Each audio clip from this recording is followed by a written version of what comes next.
Hello students, hope all you are staying safe in your home.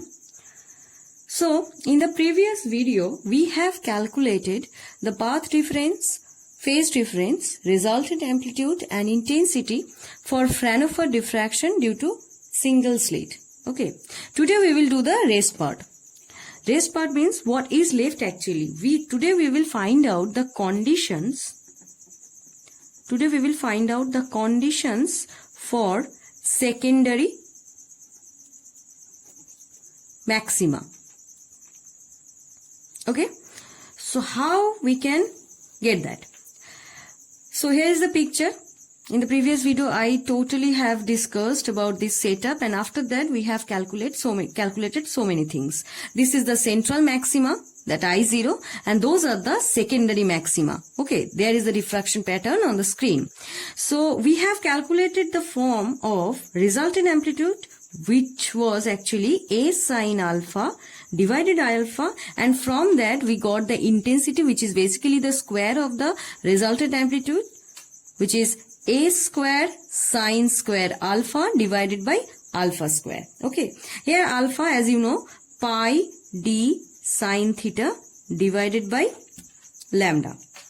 The expression of alpha was like that. What is d? D is the slit width between the aperture actually. AB is the slit width and this is the slit width.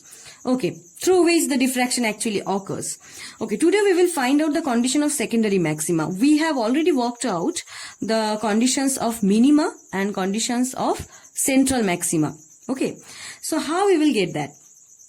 First we have to find out the intensity that we actually found out, that is A square sine square alpha divided by alpha square.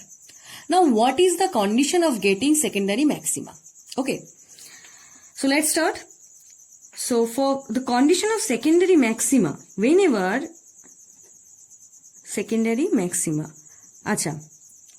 we know whenever we need to find out the condition of maxima and minima, so as you know, we have to make the derivative term of this variable first zero. How? See, the maxima of what? Maxima of the intensity. So first we have to write down the expression of I as the derivative of alpha equals to 0. That is di d alpha equals to 0. That is the basically condition of secondary maxima. As you know, in class 11 or 12 in mathematics, in derivative, that to find out the maxima and minima, first we have to take the derivative 0. So that's why we have taken the derivative 0 of I with respect to alpha. Why alpha?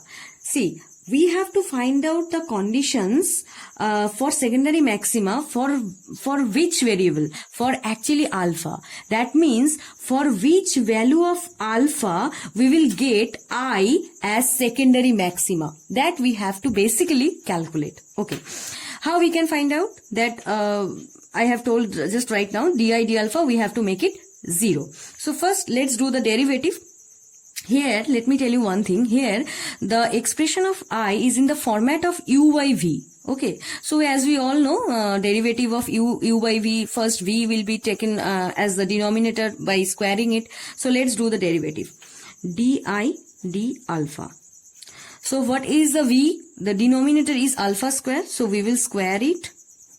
Let me write the derivative process of u. Suppose u by v format is there, so what will be the actual formula? V will be square, v square at the denominator, v is fixed, and du d alpha will be taken minus u will be fixed and dv d alpha will be taken. So that is how we will exactly do the derivative. Okay, so alpha square is the v. Now first we have to square it at the denominator, which is alpha square to the power square. Now alpha square will be fixed, and now we have to take the derivative of the numerator, which is a square sine square alpha. See, a square is the constant, so we can take as the constant that at the first term the a square alpha square, and derivative, what is the derivative term, what is the differentiation term of sine square alpha? So let's do the derivative of sine square alpha, which is 2 sine alpha first, and the derivative of sine alpha is cos alpha. Okay, now a square we can take it out at the outside, minus Now minus which is fixed? U. That means numerator. Numerator is a square sine square alpha. A square already is taken. So sine square alpha will be taken as constant, and after that we have to take the derivative of v, which is the denominator. So denominator is here alpha square, and the derivative of alpha square, as you know, 2 alpha. Okay. So now what is the Fermat format? A square into, see, there are two terms which can be taken as common. Okay. 2 is common here and alpha is common here, and sine alpha is also common here. So we can take it out. 2 alpha sine alpha is the common, and now after that what is left actually? Alpha is left, and then cos alpha is left, and minus 1 sine alpha is left, divided by alpha to the power 4. Okay. Now we can write down this way also. How? 2a square, 2 will be taken as the front, 2a square, and then sine alpha divided by alpha, we can take it because 1 alpha will be taken, it is as alpha cube. Okay, sine alpha by alpha will be there, and 1 is, the second term is alpha cos alpha minus sine alpha divided by, and whenever alpha is there, then what is left? Alpha square. Okay, that is basically the term of di d alpha. Okay, so what is the condition for secondary maxima? As I have told, the condition is di d alpha should be 0. So let's do that.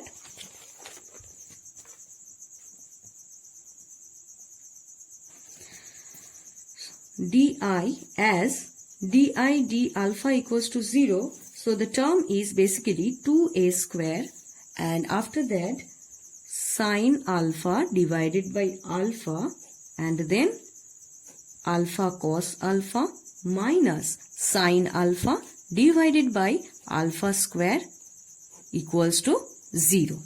Okay, clear? Now let me tell you one thing. See, a square cannot be equal to 0. How? Because a square is the amplitude of the vibration, amplitude of the wave, amplitude of the light. So it can't be taken as 0. So now the next term, sine alpha by alpha. Can it be taken as 0? No, because the fraction is included in the principal maxima, as I have told in the previous video. So in that term, the sine alpha by alpha cannot be taken as 0. Otherwise, the condition will be merged into the central maxima. So first we have to find out the secondary maxima. So we cannot take the first term as 0. So it is also cannot be taken as 0. Then what is the 0? Which factor is taken as the value 0? This factor. So we will take the third term as 0. So alpha cos alpha minus sine alpha by alpha square equals to 0. So this implies actually alpha cos alpha minus sine alpha equals to 0. Okay.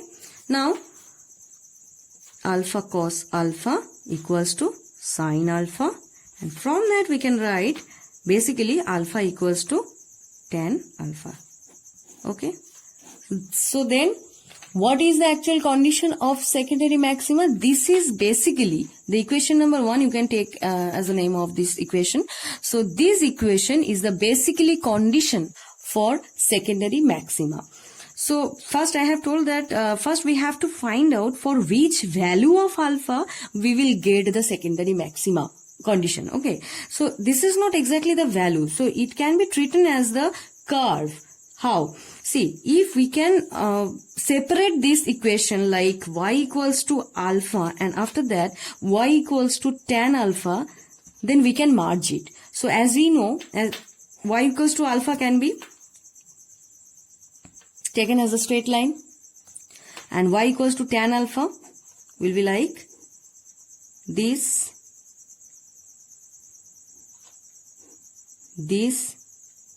and this. Whenever you will merge this one, then this will be taken as that.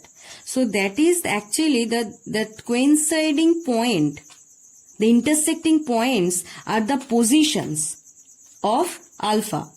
are the value of alpha by applying the value of alpha in the intensity we can get the secondary maxima. Okay, what is alpha actually? Alpha is, as I told, alpha is equals to pi d sine theta by lambda. Basically, it includes d, slit width, the angle of the diffraction pattern from the straight line, from the parallel rays actually, and lambda is the wavelength of the incident ray. So, for which value of alpha we will get the secondary maxima, that we can get easily by putting the value of alpha in this equation. So, basically the condition of secondary maxima is alpha equals to tan alpha. Okay, that can come in your exam. That first it can be asked that what is the condition of secondary maxima, and deduce it from the expression of intensity or from the expression of resultant amplitude. That you can easily do it now. Okay, thank you everyone, stay safe, and in a next lecture we will find out, we will find out the condition of double slit, because we have worked out the Fraunhofer diffraction pattern for single slit. Now double slit and multiple slits are there. We will discuss in detail for double slit and multiple slit. So till then, thank you.